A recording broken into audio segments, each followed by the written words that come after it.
Welcome back to another episode of Across the Bifrost. This is Dr. Norbert calling to you from Asgard. Hey, you made it! I made it over the bridge. Nice, well done. Yeah, it was a really fun trip, actually. And it's really nice here. Clean, good air. Oh, nice. I'm actually making an Asgard board at the moment. So, I didn't know that. Oh. Yeah, so me and Hannah like to make tables. Well, it's mostly Hannah makes tables for our events where we do best terrain prizes. And Hannah has consistently won the best terrain player voted prize, and won some Asgard terrain. So I was gluing it together, putting it all together, and I realized these are all really nice statues that are all kind of beaten up and broken in half. Yeah. Why is that? Because Asgard's quite a well put together place. And then we realized that if we got a little Thanos throne and put a little Hela on it and then made all the flames green instead of red, it looked like Ragnarok. Looked like she's taken over. So we're doing that, making a little Ragnarok board. So it was kind of cool. There you go. Very cool. Yeah. No, that's awesome. Who are you? Oh, I'm Jamie. Hello. No one cares about that. Let's go on to the characters. Jamie, you're not in Asgard, though. You're in some hellish part of London. I'm in hell. Yeah. H-E-L. Hell. H-E-L London. Yeah. Yeah. So it's near the tube though, so it's convenient. All right, everybody, we are doing the second half of the Asgard box that is coming out now. It's another affiliation box. It's not the one with the leaders in it, which came out some time ago. This is the Warriors of Asgard box that is coming out recently, and this is CP225. If you want to check it out on Jarvis's Protocol, our recommended tool to play Marvel's Crisis Protocol. And so, we did the previous episode did Scourge and Enchantress, since they're connected somehow. And so we're doing the remaining two characters, which are Heimdall and Angela this time. Yeah. Cool. So let us get into the much maligned, who I have lots of thoughts on because I played Asgard earlier this year quite heavily. And then towards the end of my evolutions of my roster, did put this little guy in here. And I thought he was okay, actually. This is Heimdall, the all-seeing that we're talking about, also known as Heimdall. And he has been changed. He's been changed a bit. And so that's what makes it a little exciting to see how those changes play out on the table. He's only affiliated to Asgard. He is small base at 35 millimeters, and he is a 3 threat. Anything we should know about him? Lore Master J? Oh my God, I wasn't ready. Heimdall the All-Seeing, he's called that because he can see everything, right? Right. And he guards... if you remember in the films, he guards the Rainbow Bridge. The Rainbow Bridge. Yep.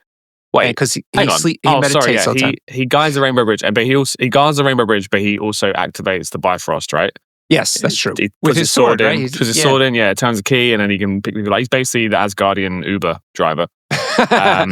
Played by Idris Elba, and he can see through, space? Yeah, time? Space and time, everything. He's all-seeing. All-seeing, yeah. Does his sword have a name? Oh, I'll find out. I have a suspicion it does, and I'm sure all the lore masters... All the good swords do, right? Yeah. We'll be on our Discord. We have affiliation channels now in our Across the Bifrost Discord, and that was another success story from Jamie, suggesting that we expand that. He's just full of success. Yeah, another idea that I came up with. You told me was stupid, and then 2 months later you decided it was your idea, and we did it.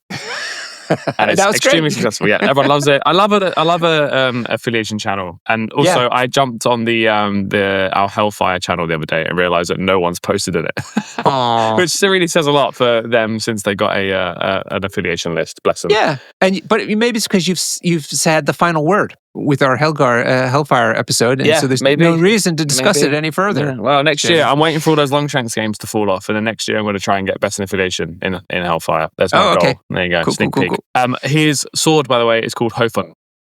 I knew it. Yes, I remember that. Oh, and that's one of his attack names, so that makes sense. Yeah, there you go. See? Yay! Yeah. Well done. Okay, cool. So, all right, he is a 3 threat. He has a stat line of 3 across the board. 3 physical, 3 energy, 3 mystic. He has 6 hit points on his healthy side, 5 on his back side. He's size 2 and he moves medium. I would say this is the 3 threat standard character template. This is what they start with before they tweak stuff. He's got 6 health. 6, what is it, 5 and 5? Usually 5, yeah. 5, 53, the classic mutant, we call it. He's got 6 health, so slightly, ever so slightly above the curve. Well, he's God level, right? Asgard, they have big numbers, so... Yeah, Yeah. So he's a little beefy. I think as I mentioned in last episode, one of the big attractions to him actually is his 3 threat in Asgard, because they have so many expensive characters. So many of them are 5+ threat. Having a 3 threat is really handy. And there's no 2 threats that are in the affiliation. So, yeah, you think we'll ever see a 2 threat Asgardian? They're so stingy with the 2 threats as it is. So I also think that Asgard's their whole theme is that they're all just like massive threats as well, right? Well, but alligator Loki could be a 2 threat. Oh, Jamie. I think that's a stupid idea, but I was about to suggest Throg, which is probably not much better. Oh, but that's supposed to be Thor, right? Yeah, true. It's just a frog with the power of Thor. So actually, he's probably still a 6 threat. I would love to see an official Throg character model, though. That's for sure. Can we talk about probably the happiest I've ever made you, which was when we were going to an event in France and you were playing Asgard and you had Toad in your list. Yeah. I gave you my Throg mini. Just randomly had it with you, too. I don't know why I have a painted frog. I think Hannah got excited once and just painted a frog that was holding a hammer. And but why'd you even bother bringing it to Paris? For you. I brought it for you. Oh, you did intentionally bring it for me. Yeah. Oh, that's I knew so you were thoughtful. playing Toad. Because I was trying to tell you that playing Toad in Asgard was a mistake. And you said, no, I'll stick by it. And I said, well, I've got the perfect mini for you. It was great. I love that Throg mini. Yeah. It's so cool. I do also have a Loki, alligator Loki. But I use him. But I use him I haven't used him as a character. Your score tracker? Yeah, score tracker. Maybe it's nice. Okay, so, all right, that's the threat. So let us talk now at his attacks. He's got 2 attacks, both are physical. The first one is a strike. So if the other one's called Hofund, which is the sword, strike means what? He's just punching you? Yeah, he's just headbutting you. Yeah. Yeah, or headbutt. Yeah. Okay. No, not a headbutt. The Kingpin has a headbutt. Oh, good point. Yeah. If it says strike, I'm thinking it's just a punch. Just a punch. Yeah, that makes sense. Okay, it's like a tango to the face. Nice. That's only people in London England will understand that, but here we are. Okay, this strike is range 2, 5 dice and costs nothing, and it is a builder, so you get power equal to the damage dealt, and that's all it is. Yeah, that is the most vanilla attack you can get in this game. This feels like initial release Marvel Crisis Protocol, where we had a lot of them like this, and we were happy to have them like that. You kids don't know how good you got it. Back in my day, it was 5 dice and no triggers. Yeah, so there you are. It's range 2, I think, is the theme about this that we have to talk about later. So keep that in mind. Hofund, does it get any better? This is his spender. It is 3 cost spender, so a fairly good price for one. Also, though, range 2, 7 dice that you're throwing, and it's got an ability. If this attack deals damage, after the attack is resolved, you can push the target character away medium. Oh, that's big. Yeah. That's really good. So, I think it's a fair price, though, right? You get a decent number of dice, but nothing crazy. You have to still do damage, though, to get that trigger to happen, although the trigger's quite good. So I think it's just a very balanced spender. Yeah. I think 7 dice, you probably deal damage, but not guaranteed. If you're using him with Lady Jane's leadership, you're going to get 1 reroll in that. That's true. Yeah. That'll be helpful as well. So it's more like an 8 dice attack. And it'll always be that way because her reroll comes on attacks when you're within range 2. And so he has to be within range 2 to do his attack. So there's no way around that, which is, in this case, a good thing. But can you see why people are not so happy about this guy? Is it the ranges? Well, yeah, the ranges and just, not doing crazy damage, but some damage. Yeah, I mean, that's not his job though, right? We're about to get onto his job. Yeah, okay. So that's the point though, right? You're saying that he's got other jobs to do. Yeah, he's not an attacky guy. Okay. So let's look at the first one. It is an active superpower called Guardian of the Bifrost. It costs 3 power. Choose this character or another allied character within 4 and place it within 2 of its current position. Character can be placed by this superpower only once per turn. So this is his big deal, honestly. In many instances, like this is where you really be really interested in having him in like an Asgard list for sure to help move some of these expensive characters around, so they can do other things rather than wasting an action to move. Okay, the issue is, and it's got great range. It's range 4. It's fantastic. Yeah. And placing 2 is pretty standard, but it costs 3 power. And that's the problem I think people have with him. Of course, he's an Asgardian, so spoilers, he's got an innate superpower Asgardian, which means he's going to get an extra power in the power phase. So he gets 2. So this doesn't switch on without any help until round 2. Okay? Yeah. And then after that, it takes like another round to get juiced up. So he can basically do it once per round after starting with round 2. But people feel malign it. Now, I use it a certain way, and it was fantastic. So I can tell you that story. How'd you use it? Okay, so I was on a B map with Be Secure. Okay, and he was I think this is his job. He had an extract, and he's sitting on the Secure. Okay, not on the back side of the Secure, on the front side of the Secure. Yeah. Okay, this was really helpful because if you don't bother him, he's going to score 2 points. That seems really good for a 3 threat, right? But then people started getting clever, and so they had abandoned the B across from him. And so I was able to. No, they didn't abandon him. They had somebody there, but it was one, and I had somebody else who could take his spot on my B. So he teleported himself forward. Then he was in range of attacking them. He was able to attack them and then push them off the point, and then I used another action to move himself on the point or something like that. Yeah, nice. Yeah, they were super taken by surprise that he moved himself and was suddenly in attacking range, or I moved him in attacking range. And so, it actually was pretty good using it on himself.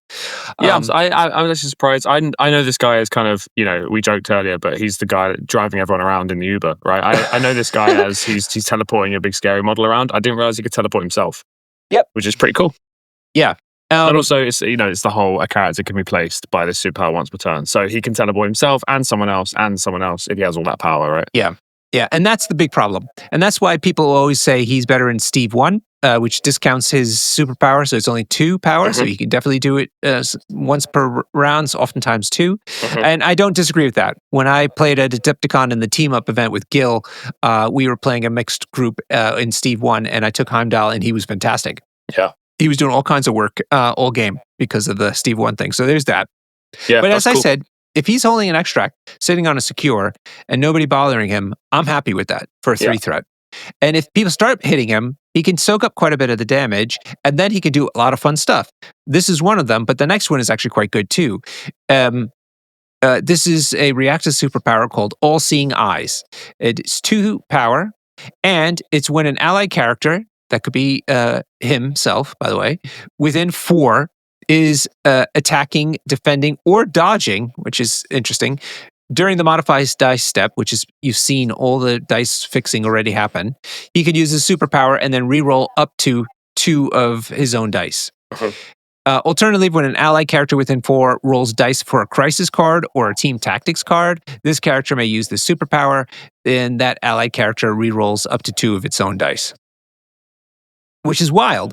Now, with Steve, it's even better, right? Because this just costs 1, and you're rerolling 2 dice. I don't know if we have another reroll tech. They usually cost X, right? So it's usually X, and you pay 1, 2, 3 power to reroll that many dice. Which means Steve 1 leaderships don't work. I mean, Professor X leaderships, they might work, actually. No, they do work. But Steve 1 affects this, which I think that's pretty cool. Yeah. So again, on his B point, if you come over to start beating him up, he will have dice. He can do dice fixing on his own, so he'll survive that attack, or he'll take a bit of damage, and now you're just juicing him up for more of these dice modification superpower opportunities. It's fantastic. I think he's not a dynamic character in a sense, so maybe that's why people are hating on him so much. But I found in Asgard, he turned into a pretty clutch purse. Part of it because of his threat 3, but part of it because he's got a particular job and he's doing that job. And if you turn him on by giving him power, then he switches on to like his alter ego and does even more stuff. Yeah, this might be one of the best spenders of power in the game, actually.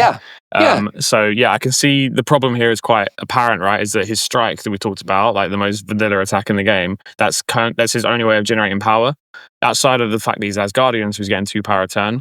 So, I think you need to have him in lists that are going to give him extra power, and then in return, he will boost all of your guys, right? He's the ultimate support piece. I've seen him played under Dormammu a lot because he gets 1 extra power in the power phase, meaning he can then Guardian of the Bifrost and teleport Dormammu up round 1. And then for the rest of the game, he just becomes a reroll aura, right? Which is pretty great. So I think he is the ultimate support piece, and you basically just want to ignore his attacks, I think, right? Yeah. Just that's not what he's for. And if he gets a cheeky attack in every now and then, which we'll get onto, he has a way to do that. But that's a bonus. But actually, he's just here to, like you say, teleport people around and give out rerolls. Yep. Now let's look at the second half of this all-seeing eyes, which is he can reroll, or he can have some friend of his reroll 2 dice when playing a crisis card or a team tactics card. Yeah. So crisis card, the obvious one is pay to flips, right? Crisis. Oh yeah, for a crisis card. That's a weird way to word it. But yeah, you're right. Yes. Yeah. So pay to flips. Yes, he helps on pay to flips, and I did a lot of work convincing you that Asgard were good on pay to flips. Yeah. Right. Because they have tons of power. Yeah, they're awesome. Totally agree. I think that one of the cleanest wins you ever got against me was on a pay to flip when I was playing X-Men, and I was like, no, I'm supposed to be the pay to flip guy, and Asgard just ran through me. So yeah, this just helps them with that. He also, he recently got tweaked. This is the reason people take him is this reroll aura, and it just got moved from range 3 to range 4. So it's even better now. So yeah, thank you for pointing that out. Yes, absolutely right. So pay to flips is good. Also, if you're playing Deadly Meteors and he rolls skull, and you're desperate not to have that damage from the skull, you can choose to reroll that one. Hopefully, not get the skull again. Oh, does he reroll the skull? No, you can't reroll skulls. Can't reroll skulls. You're right. Oh, no. We almost got a Discord. Nearly. Whoa, dodge that one. It'll help with scrolls though. If you haven't got, you want to roll a crit or a wild. Yeah. Not get pushed by the scroll. Love that one. Oh, that's a really good one. Yes. Any other ones that we can think of that are really clutch? Just pay to flips are annoying. People hate beta flips, so having a reroll, is another attempt to make it better.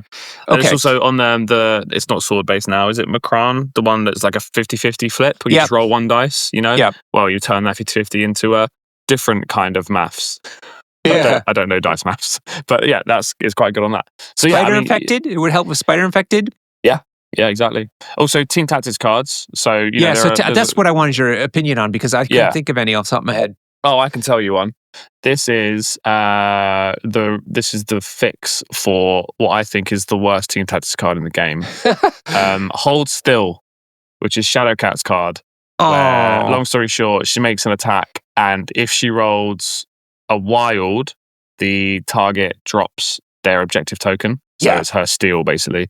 So not only was team tactics card not enough cost, plus 3 power, right? And then they have to be within 3. And then you have to put Shadowcat within 1 of them. You then have to roll a wild, which is a ridiculous amount of hoops to jump through. It's so not fair. It's an action too. Yeah. AMG, Anti-Mutant Gang, strikes again. But a really cool artwork on that card, by the way. Anyway, so you're desperate to roll a wild for that. So Heimdall can help with that because it's a crisis card. So, what is it? What are they attacking on this card? That's Nimrod. Oh, it's Nimrod. Wow. Yeah. There you go. It's coming out next year. Yeah. Cool. So that's all right. Any other hold on a minute. Hang on. I just thought of a kooky one. Yeah. That one isn't that interesting because it's still an attack. Yeah. What's the Guardians one where they go mad? Oh, is it Heroes for Hires? Or? No, Lovable Misfits. Yeah. Each character that plays this card rolls 1 die. If they roll a crit or a wild, they can make an attack, which is great. Or gain 2 power, which is great. If they roll a hit, then everyone around them goes. So if you just don't like what it is, you can. Yeah, basically, if you get the bad one, which is a shield or a blank.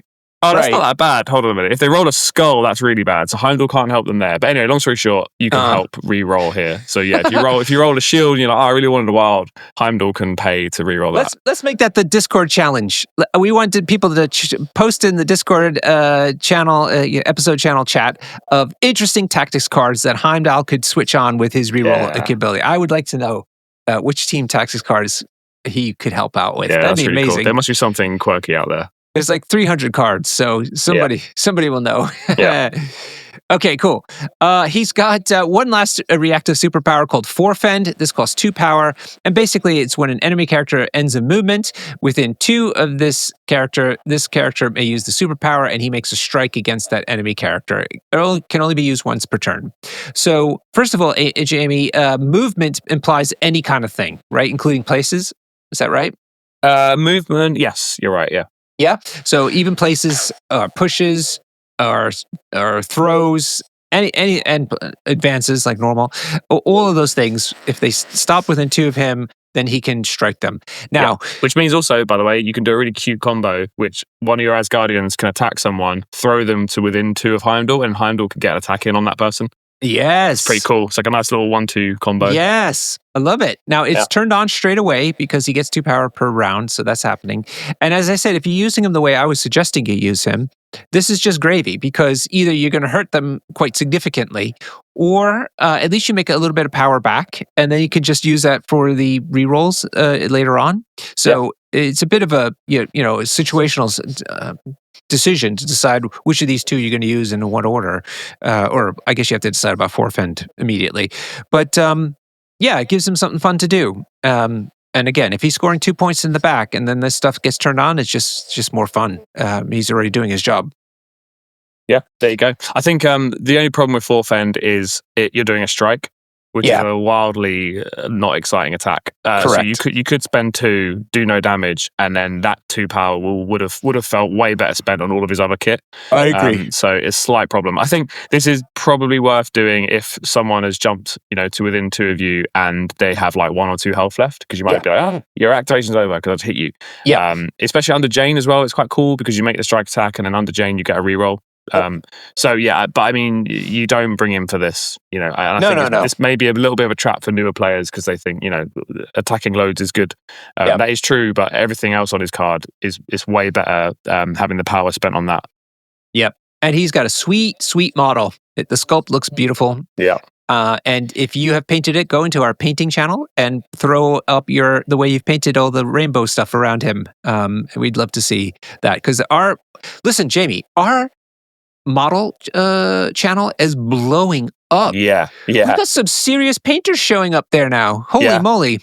Yeah, there's some really cool stuff. I'm looking at an amazing Spider-Man right now. Actually a spectacular Spider-Man, but it's been painted amazingly. Obviously, Chloe Clegg is sharing their, as usual, amazing modifications. They're currently making a Guardians of the Galaxy roster that is a bunch of gladiators. And I've just seen a Gamora that's got a beheaded Doc Ock on her base. Really cool stuff in there. You should go and check that out. And you enticed the Brush Wizard. Scott the Brush Wizard is now an active participant in that channel, and he's showing off all of his terrain kit stuff and his models as well. He was in the Battle of the Worthy, or what is it called? Path of the Worthy painting competition. Where he got a good, I forget, bronze maybe, or silver even. Last Adepticon. So if you're a painter and listening to this, do dive into that channel and listen for all the tips and see all the cool paint jobs. Yeah, for sure. There's also, I'm currently looking at an Iron Man who has an ironing board. Oh, yeah. So that would do. So good. Ironing Man. So show us your Heimdalls when you're there. Yeah, I want to see Heimdalls. Okay. Maybe we should do that every episode. Maybe we should just do a call out for like what model we want to see. Yeah. Well, we're trying to get some giveaways going on, aren't we? So maybe that could be a thing. Have a painting competition every now and then. Nice one. Yeah. Okay, let's go to another malign character who got touched quite significantly in the latest round of changes to characters. And so super excited about this because this is Angela. And again, this was an OG gangster. In the early part of the game, she was a nightmare having to deal with her all the time. And then she got outclassed basically by the meta, essentially. And now they've tweaked her. So maybe she's coming back. Maybe, she's like LL Cool J. Nice. Do you want some lore? I got some lore for you. Okay. So Angela, aka Aldrich Odin's daughter. Well, right. it's not that, but however you pronounce that is exactly it. Yeah, but I don't know how you say Odin's daughter. I thought your South London accent actually said it like a Viking perfectly. Nice. I mean, there you go. Makes sense. She's actually the firstborn of Odin and Freya. Oh yeah. So that makes her the heir to the throne, which I didn't know. Wow. That's pretty cool. I didn't know that either. Yeah. And when Heaven, but spelled Heven, so it's Norse Heaven, waged war on Asgard, the Queen of Angels kidnapped her to try and blackmail Odin into surrendering, and he refused. So maybe that's why we haven't heard much about her. Maybe that's why it's all about Thor. But yeah, I didn't realize Angela means angel. That's why she's called that. I thought Angela was a bit of a weird name for a god, but it makes more sense now. And she gets mocked for being an angel without wings. Wow. This is a lot of sad stuff you just finished telling us about her, Jamie. I need to look into Norse mythology. It sounds cool, doesn't it? Yeah, I shouldn't be learning about Norse mythology through Marvel, should I? I should look into the original text. You might want. Have you read Beowulf? No, I haven't. Oh, Jamie. Okay, I can't read. We have work to do. Yeah. Okay, yeah. Angela Aldrich, Odin's daughter. She is a 5 threat. She is, oh my lord, she's on a medium base. This is extremely important. But she's also in a lot of affiliations. So we have a lot to talk about. A-Force, Asgard, and Guardians of the Galaxy. Yeah. Wow. A-Force, I forgot about that. We've got a lot to talk about there. Yeah, and somebody on the Discord needs to tell us why she's in Guardians of the Galaxy. That's amazing. Okay. All right, let's look at her stats. As I said, she's a 5 threat. But her defenses are fantastic. She is 4 physical, 4 energy, sorry, 4 I'm going to mystic. interrupt. Sorry, Yeah, I'm going to interrupt. I'm sorry Yeah. because I've just read the most comic book sentence I've ever seen. Okay. I'm trying to figure out why. I'm trying to answer your question of why she's friends with the Guardians of the Galaxy. I haven't got an answer, but the first sentence says, sometime later, Angela was pulled out of heaven into the realm of Midgard as a result of the fracturing of space and time derived from Wolverine's attempt to prevent Ultron's rise to power by traveling back in time. Can comic books just ever be simple? Can they ever just be like, yeah, she met Star-Lord on a dating app and that's why she's in Guardians of the Galaxy? You know what I mean? It's like, no, we have to go, why is Wolverine messing around with space and time? And Ultron. And Ultron, why is he there? Why is he involved? Anyway, so yeah, sorry. That sounds like AI hallucinating, just putting random stuff together. Yeah, right? Yeah, that is the most comic book thing I've ever heard. Anyway, sorry, carry on. All right, anyway, she, as I was saying, she has 4 physical, 4 energy, 4 mystic defense across the board. She's got 6 health on her healthy side, but she bumps up to 7 on her injured side, so don't get her angry. She is size 2, but here's the kicker. She is moving long, and I remind you, on a medium base, long. So before Namor made it cool, Angela was around. Why is a long mover on a medium base cool, Jamie? Because from deployment, you can go and grab an extract on the midline in one move. So you can go grab that extract and then move long back to safety. Right, exactly that. And it's a really big deal. Now it's a 5 threat. Yeah. Bigger deal. She generates 2 power a turn.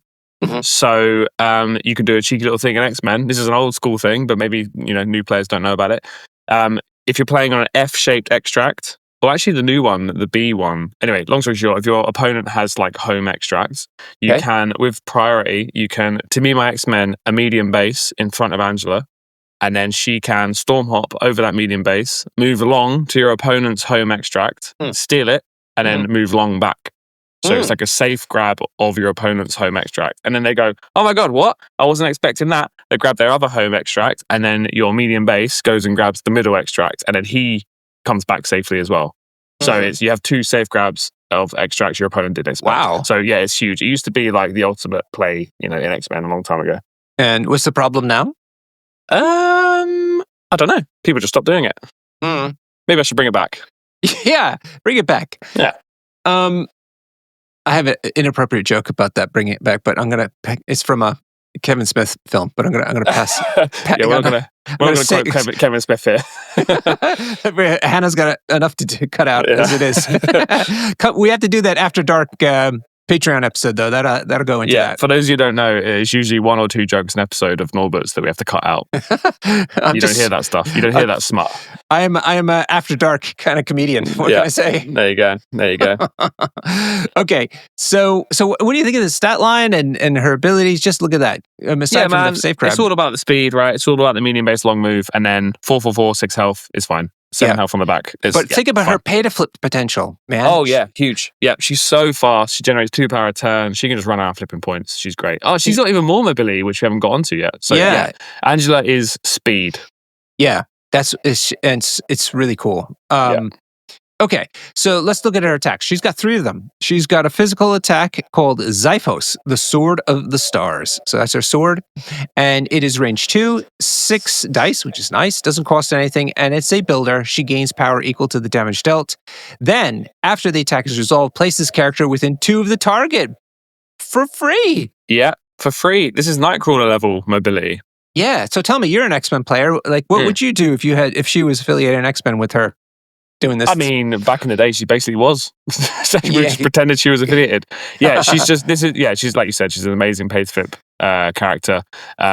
if she's moving, she starts on a point, she can flip that. She can then move, flip another point because she gets 2 power a turn for being Asgardian. She can then punch someone, and place off them. It's crazy. She has a crazy amount of ability. We're not even finished yet. There's more mobility coming. No, more mobility. Okay, second attack is an energy attack called Blades of Ichor. It is range 4, 5 dice. It does cost you 1 power though. And on a hit trigger, she can pursue. Before damage is dealt, this character may advance towards the target character short. So classically, this is where she can try to get herself in range for her Xiphos attack. Mm-hmm. Yeah. So doing a range 4 attack, and then you get the pursuit, you then move short to within range 2, you then do a Xiphos attack, and then place 2 on the other side. You've basically moved long while attacking twice. It's pretty great. Mm-hmm. Super fun. Hit trigger though, not guaranteed. Not guaranteed, although it's better than wild, or Yeah, it's not bad. A hit on 5 dice is pretty reliable. If in doubt, just move. Just do a move action. Don't rely on this too much. Yeah. With Jane reroll. Oh, Jane reroll won't work because it's not within 2. Within range 2, yeah. Yeah. Okay. All right, and then the fun one. She has a spender, physical, called Heaven's Wrath. It is range 3, only 4 dice. Oh, Jamie, only 4 dice. But it costs 3. Move on. Move on, right? Move on. Well, let me see. 4 dice, no good. There's a bit more text. Let me just try to finish it for the sake of finishing it. She can add dice to the attack roll equal to the target's size. Whoa, that's cool. Yeah. Finally, a Sentinels counter in this game. God, they've been ruining the meta for too long. Yet another Sentinels nerf. Here we are. So, most characters are going to be size 2. I don't know if you'd want to use a spender against them, but if it's a size 2 target, that means you're rolling 6 dice, which is respectable, but I guess the only thing you're getting over the Xiphos attack is it's range 3 instead of range 2. It's really the range, size 3, size 4 guys that you want to use this thing on. Then it's really cool. She also has a trigger. It's a little hard to get to happen. It is a crit wild trigger for a cleave, which means that after the attack is resolved, you can make another Heaven's Wrath attack without paying any cost for it. You do have to target the original target character. And of course, it doesn't have the cleave rule, so it can't keep going. You get 1 free attack basically, and that's it. But that trigger is rough. I don't know. Double crit wild. Yeah, you're not relying on that. No. So let's talk about these attacks then. Have you seen her taking out some kaijus with this Heaven's Wrath? I've definitely attempted it. Going into a couple Hulks, pretty good. But if you don't get that trigger, you're pretty sad. Yeah. Angela's job isn't really doing loads of damage, but that Heaven's Wrath can go off. If you've got, again, under Jane, right? If you're doing that within range 2, then you're doing it into a size 4, then that's an 8 dice attack with 1 reroll. You might get the trigger to then do it again. That's pretty huge. So I think you kind of don't worry about this attack unless there's someone size 4 or 5 in front of you. That you need to take down. Joking aside, this into Sentinels is phenomenal. You definitely want to do it into them. I think some Hulks. Maybe an Immortal Hulk. I don't know. Yeah, it's very cool. I don't think it's her job is the problem. Okay, that's fair. Let's look at what else she could do. She has a active superpower called Odin Daughter's Might. It is only 2 cost, so she can do it straight away. And it is where she can choose a terrain piece of size 4 or less, within 2, and throw it medium. It can only be used once per turn. So it's not the one that you pick up terrain terribly far away, but you can throw it medium, which is quite good. And of course, size 4 is always welcome. The big deal is it's 2 cost. Yeah, 2 cost. So she can do it round 1. Yes. That's crazy. And in fact, that's what people say, right? Double move and then throwing terrain into Toad.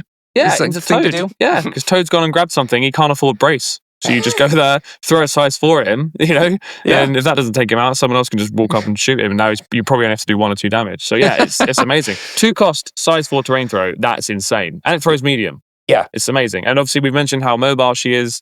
She can be, punching with Xiphos and then placing to go grab some terrain, throw that, and then, it's crazy good. Yeah. It really, sounds really fun. It sounds really fun. Why don't we see this character more than Namor, man? Maybe we should get onto that later. Okay, let's do it. Let's finish her up. So she's got more. She has a reactive superpower called Angelic Assassin. Oh, you like this? This is the juice. Very X-Men-y. Yeah. It is only 2 power as well. Hey, if this character dazes or KOs an enemy character with an attack during its activation, after it's resolved, She uses superpower. She moves short, advances short, then makes a Xiphos attack on anybody. It can only be used once per turn, which is just what your lady X-23 does. X-23, yes. And then in the latest errata, they got the... I assume it's on this card. It must be. Yeah, it's in the Angela card because of the box. Yeah. They got the new timing, which basically means that if you have 0 power and then do a Xiphos, Sword of Stars, and you kill someone and do 2 damage, you can then spend that power you generated on this to then move short and make another attack.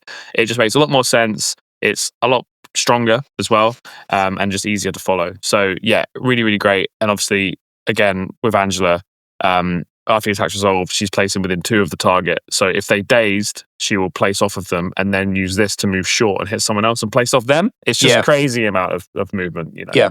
She's faster than Nightcrawler, which says a lot. I think Nightcrawler and, you know, Rhino are the 2 most mobile characters, and she's up there with them. Yeah.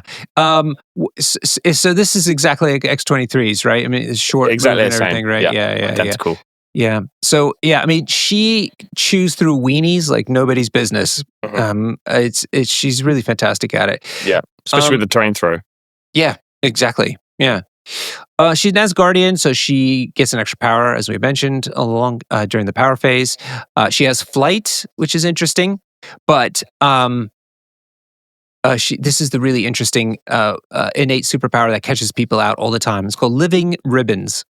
And let me tell you a story about this, Jamie. Her model is amazing. The sculpt is just such a creative way of molding the ribbons around her and having her floating off the ground as a result of it. Anybody who says, again, that only a certain big company makes good models in miniature wargaming is... Call them out! Call him out. We're not going to get endorsed by him. No, I'm gonna get hate mail. I don't want hate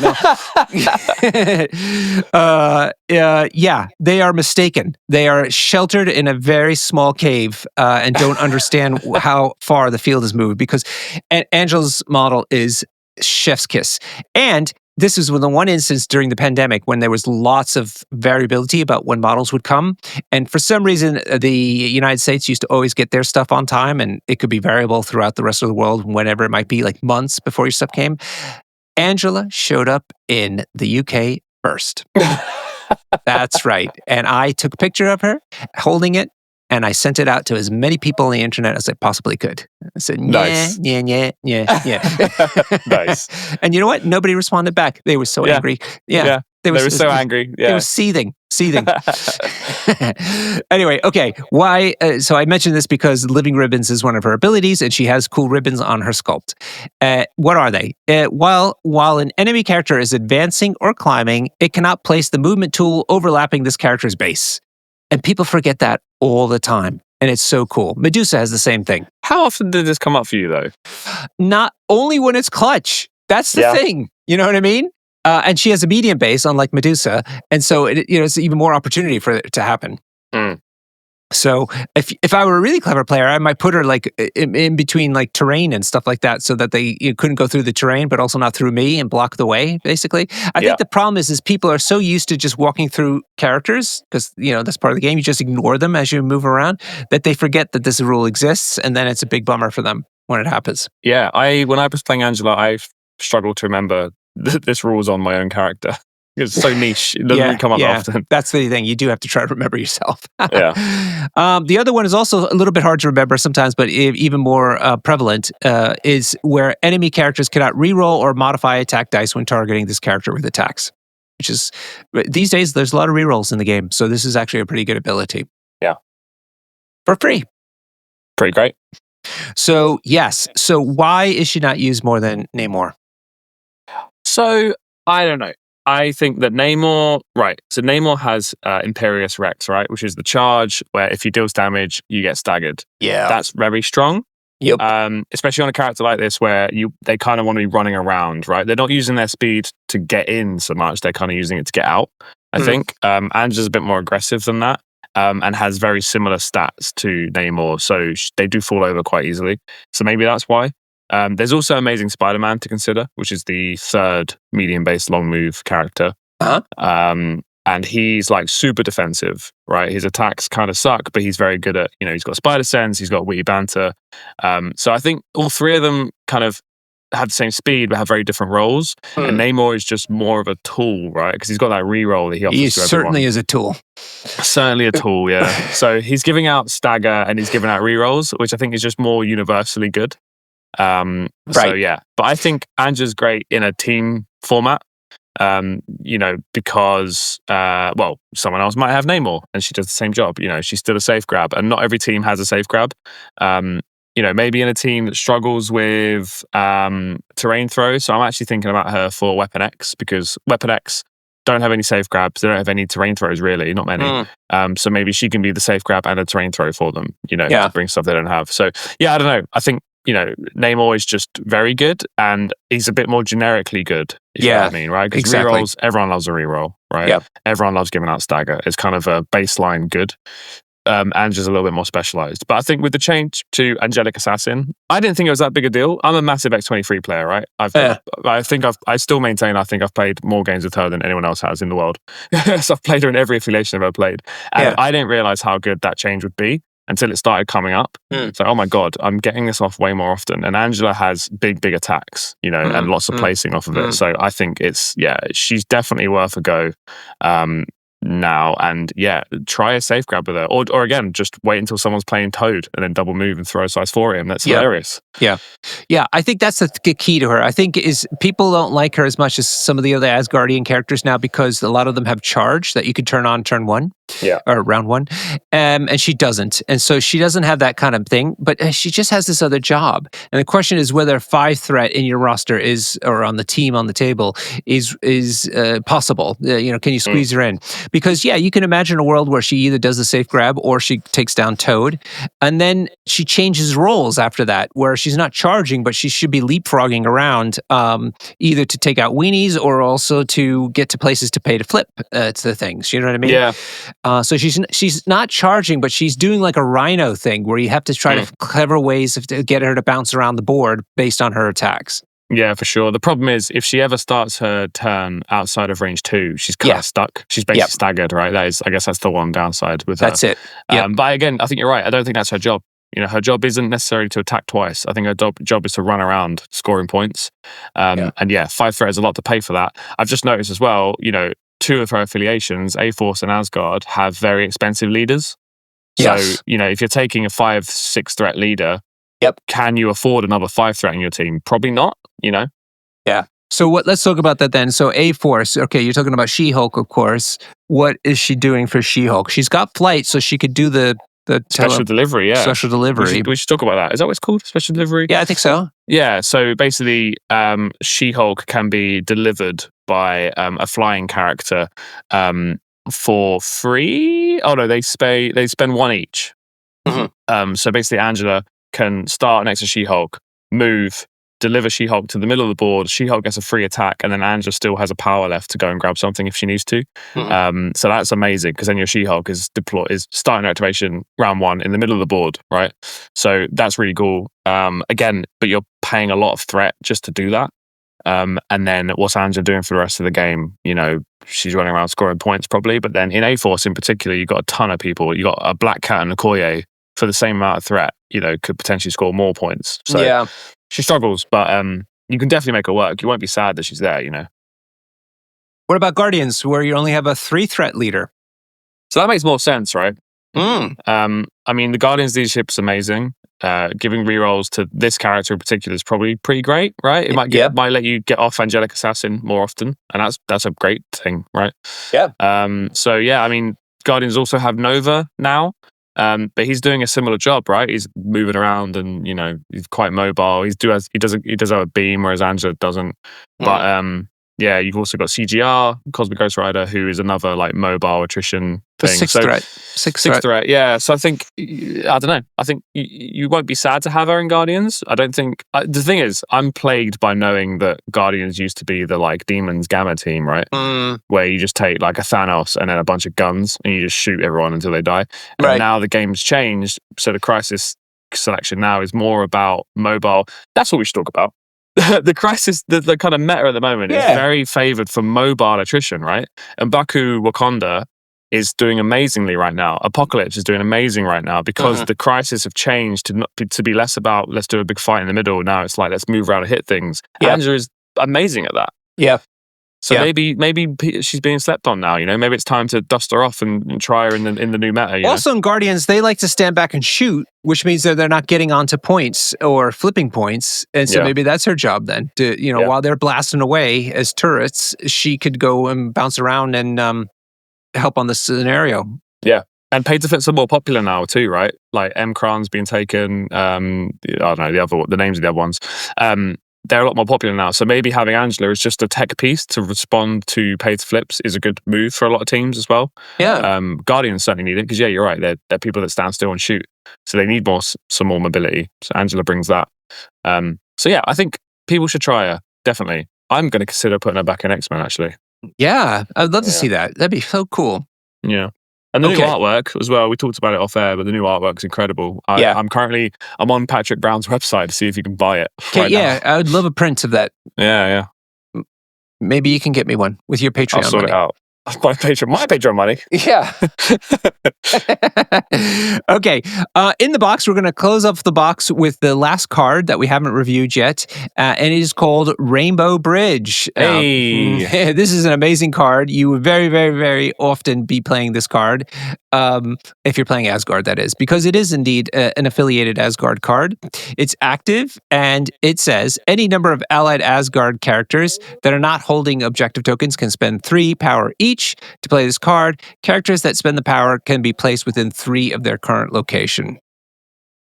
This is a really good thing for a lot of characters that don't have charge within the faction, that they'd be able to move around and be where they want to be. I could think of Thor 1, for instance, loving this one, although he has charge, so he can get around. Who else am I thinking? Well, the 2 characters we just talked about, right? Heimdall probably doesn't mind it too much. Angela loves it. Yeah. Beta Ray Bill would love it. Yeah. I'm trying to think of who else is it charging. Thor, hero of Midgard. Yes. Because he got nerfed, right? His range got nerfed. So if he can get into range again, he's crazy. Yeah. So,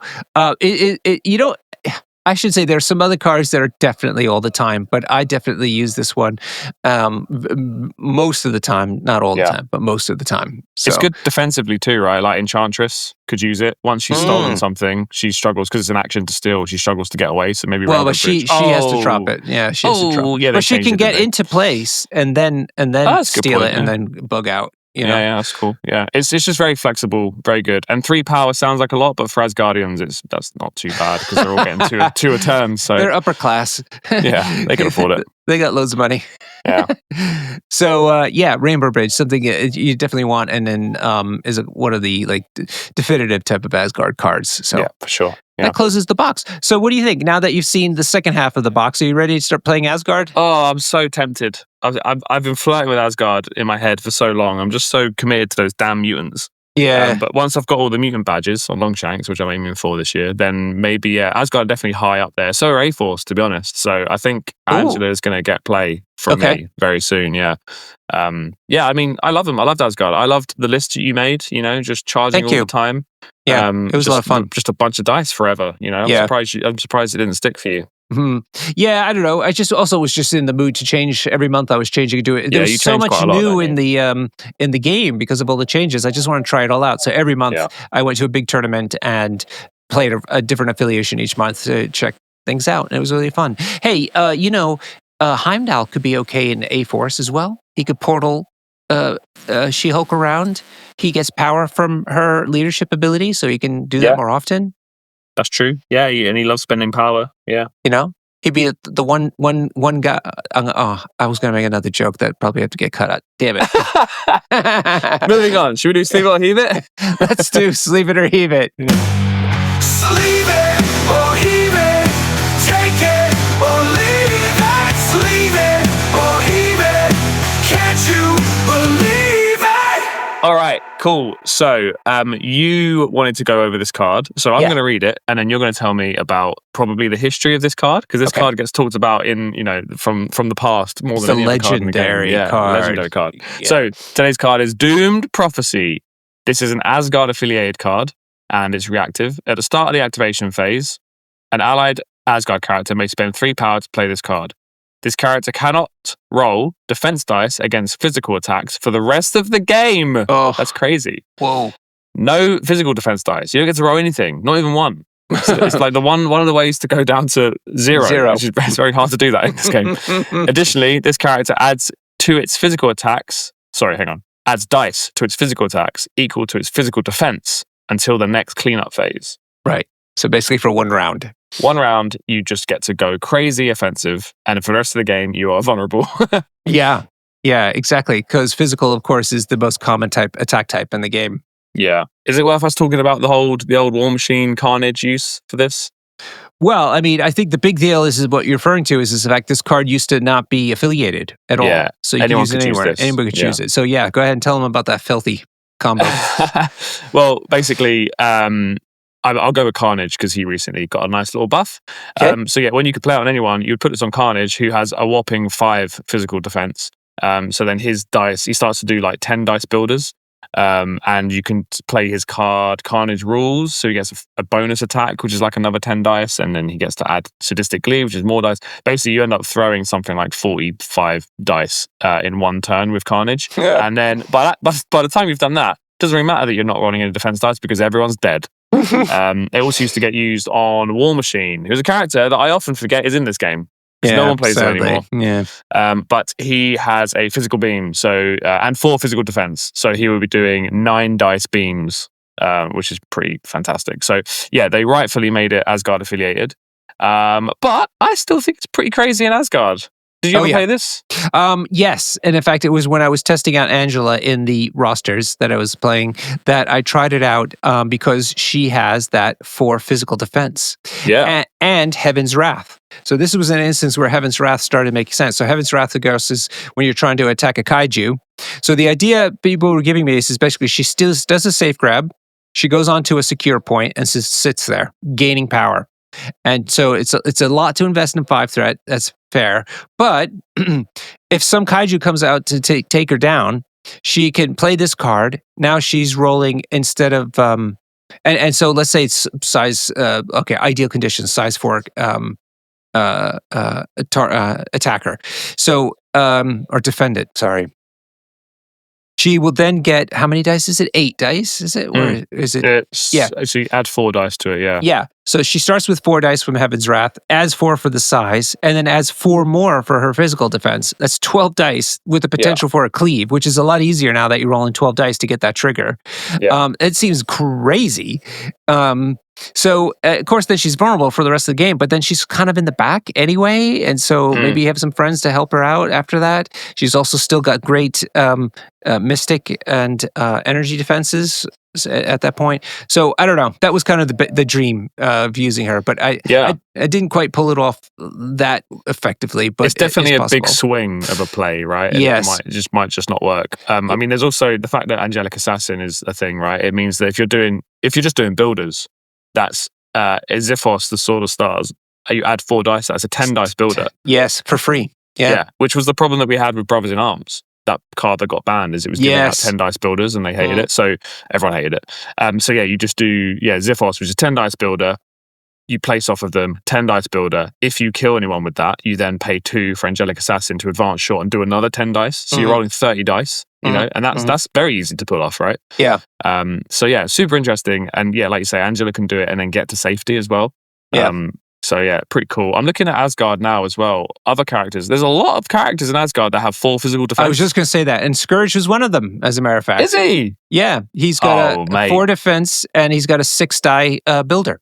So we talked about it last. Yeah, so he's doing 10 dice builders, and then we talked about last part 1. He's got his 8 dice builder. Sorry, 8 dice spender, which would go up to a 12 dice spender, and he's re-rolling 2 if they're bleeding, so it's a 14 dice, and he's re-rolling 1 if he's on the James, so it's 15 dice for 4 power. Yeah. Which is crazy. Yeah. And also, maybe on Scourge, you don't care if he dies, because it's just a 3-threat, right? Exactly.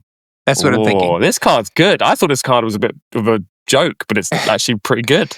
Yeah. Lady Sif as well. Yeah, she's got amazing turns, right? She's got Master Swordsman, so she can reroll all her dice. If you increase her dice pool, you can then reroll a bunch of dice. And she's got amazing triggers, and the bigger the dice pool, the more likely you are to hit the triggers. She's pretty good for it too. Yeah.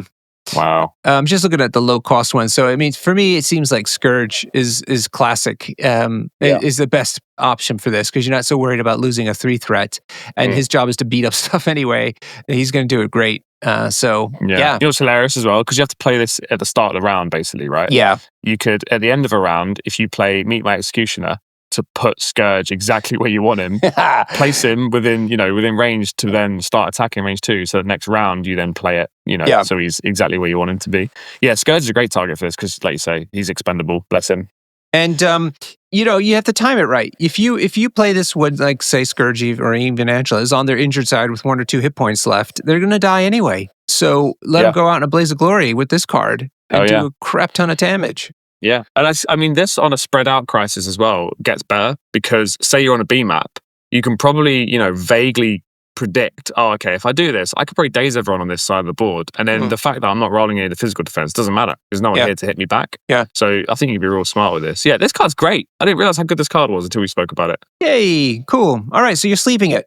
I'm just leaving it. Yeah, I'm going to start playing Asgard. They seem fun. Fantastic. All right, Jimmy. Where can people tell us about their exploits in Asgard? They can tell us on our Discord. How do they get there? Linked. You find a link, innit? Just a little link in the description. Just like across the Bifrost Discord or something, go on there. We have affiliation channels. They're really fun. Go to the Asgard affiliation channel and tell us Pets channel. Yeah, there's pets too. And if you're a Patreon, there's now a Patreon only channel where you can, give us ideas for episodes you want on Patreon. Yeah. That'd be really fun. You can ask for my filthy jokes in a private. You get the After Dark. Yeah, maybe that's where we can put them. Yeah. And then also Patreon. We have a Patreon. Please go be a Patreon. It's like not that much money a month, and we work really hard to get the episodes on there, and we interview people that win events, and there's loads going up every 2 weeks. We have a new episode going up on there, it really helps us. Bangers, like real solid people winning big events with the meta monsters of the day. So it teaches you a lot. I'm still using those episodes to learn what to do. There was just a chat now about the APOC episode with Pat, which was at least 2 months ago, and people think if there was an MCP podcast award ceremony, I think that episode with Pat would win an award because Pat has taken the most complicated affiliation ever to be added to the game and breaks it down so easily and makes it so understandable. It's amazing. So if you should subscribe just for that alone. It's making me want to play Apocalypse, and I'm done. Yeah, he makes it sound so simple. And you also help out Hannah, our producer, who does a lot of work for very little, appreciation. So this is a great way to tip Hannah.